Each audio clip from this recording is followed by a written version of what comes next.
¿Qué tal? Muy buenas tardes, apreciables estudiantes. Sean todos y cada uno de ustedes bienvenidos a la segunda videocápsula de la materia Evolución Histórica de la Educación Universal. Es para mí un placer poder saludarlos nuevamente por este medio. Y para dar continuidad a nuestras videocápsulas, vamos a ir cerrando con el tema de la educación en la antigüedad. Vamos a cerrar con la educación en Roma. Los romanos, eminentemente muy prácticos, adaptaron el modelo griego a sus propias necesidades. Si para los griegos el fin era la formación del hombre virtuoso, para los romanos era la preparación del ciudadano para la vida pública, es decir, el orador, el político, el jurista y el militar. La educación se convirtió en una herramienta para consolidar y administrar su vasto imperio. Adoptaron lo que es la estructura de la paideia para la orientación hacia lo que es la elocuencia y el derecho. Se consolidó aquí lo que es el currículum de las 7 artes liberales, dividido en gramática, retórica y dialéctica, aritmética, geometría, astronomía y música. Esta estructura curricular dominaría el pensamiento educativo durante más de 1000 años. En las familias adineradas de Roma, la educación comenzaba en casa con un preceptor. Generalmente era un esclavo griego y continuaba con la parte de grammaticus para el estudio de lo que era la lengua y lo que era la literatura. Y el retor, que de alguna manera pues enseñaba el arte de lo que es la oratoria, fundamental para la carrera política. Aunque utilitaria, la educación romana fue clave para la transmisión de lo que es la cultura clásica a lo largo de los siglos. Y bien, vamos a analizar también ahora lo que es la educación en la Edad Media. ¿Sí? Hablar de la educación en la Edad Media es importante.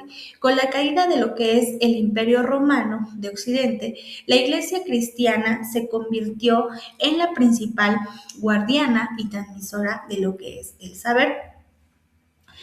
La historia de la educación medieval está marcada por lo que es el teocentrismo. ¿Qué quiere decir esto? Que Dios viene siendo el centro y la finalidad última de la educación y es la salvación de nuestra alma.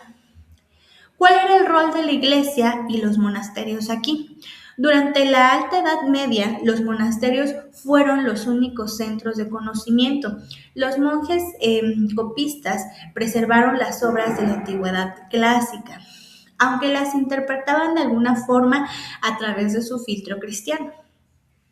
Las escuelas monásticas y más tarde las escuelas catedralicias se dedicaban a formar lo que era el clero. La educación era un privilegio casi exclusivo de los religiosos. Hacia el final de la Edad Media, con el resurgimiento de las ciudades y el comercio, surgieron las primeras universidades. Estas instituciones desarrollaron un saber mucho más sistemático y riguroso conocido como escolástica. El pensamiento de Tomás de Aquino aquí fue fundamental al intentar de alguna manera reconciliar esta parte de la fe cristiana con la razón filosófica que tenía Aristóteles.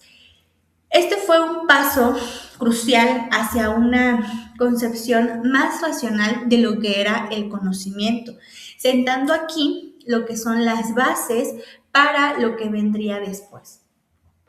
Aquí se formaliza lo que son las primeras ideas de lo que hoy conocemos como una educación formal.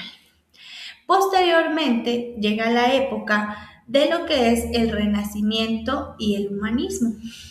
Entre lo que es el Renacimiento y el humanismo, es importante mencionar que el Renacimiento, el cual floreció entre los siglos XV y los siglos XVI, supuso una ruptura radical con lo que es la mentalidad medieval. Se produjo aquí un giro hacia lo que es el antropocentrismo. ¿Qué nos dice esto? Que el ser humano pasó a ser la medida de todas las cosas. Esto tuvo un impacto directo en lo que es la evolución de la educación. Aquí se revalorizó el saber clásico de Grecia y Roma, pero esta vez leído en sus fuentes originales y en una nueva perspectiva. El ideal educativo ya no era formar al monje, sino formar a lo que era el hombre universal. Una persona que fuera completa, culta, crítica y que fuera dueña de su propio destino. Aquí se buscaba un desarrollo integral que abarcara tanto las letras y las ciencias como las artes y también lo que era la parte de la destreza física. La invención de la imprenta a mediados de lo que fue el siglo XV fue también una gran revolución porque los libros se abarataron de alguna manera y su circulación empezó a ser mucho más multiplicada, lo cual de alguna manera impulsó a lo que es la alfabetización y permitió que las nuevas ideas se difundieran mucho más rápidamente. Algunas figuras como Erasmus criticaron lo que era la rigidez de la escolástica y abogaron por una educación más humana y más personalizada. En este contexto viene a aparecer Juan Amos Comenio, considerado hoy en día el padre de la pedagogía moderna. En su didáctica magna, él propuso un sistema educativo universal para todos, sin distinción de sexo, sin distinción de clase social, y abogó también por un método de enseñanza que fuera gradual, que fuera de lo simple hasta lo más complejo y que se basara de alguna manera en la experiencia y en la motivación del estudiante. Ideas que, si nos damos cuenta, hoy en día siguen siendo pilares de la planificación didáctica actual. Y bien, estimados estudiantes, agradezco mucho la atención brindada a esta segunda videocápsula.